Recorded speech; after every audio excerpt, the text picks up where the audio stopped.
घर में से निकलेली आपनिया माहू डाल भरय छत लेले हो फाड़ भरय छत लेले हो पहिले चुमैया मायापन बाची हो पिछाले हर जोतवा के जामल हो पिछाले सजन लोग हो पिछाले सब परिवार सब हो पहिले चुमैया मायापन बाची हो पिछाले सजन सब हो माथावा जे चुमिया मा पैरवा चुमिह हो सिरवा से उतारल करिह हो सिरवा से उतारल करिह हो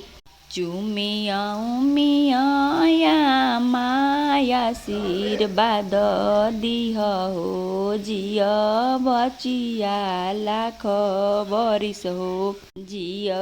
बचिया लाख बरिस हो घर में से निकलेली आपन मामी हो डाल भर चावल लेले हो अंजुरी भर चावल लेले हो पहिले चुमैया मामी आपन भगिनी हो पिछाले सजन लोग हो पिछाले हर जोता के जामल हो पिछाले घास काटा के जामल हो हाथावा जे चुमिह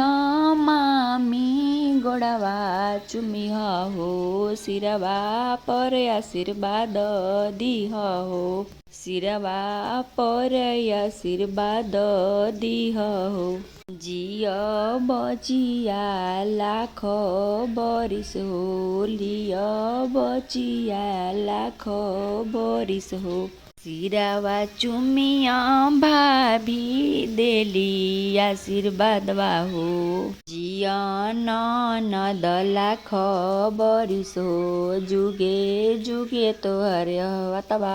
बड़ हो जनम जनम सुहागन रह हो सातो जनम सुहागन रह हो सातो जनम सुहागन रह हो।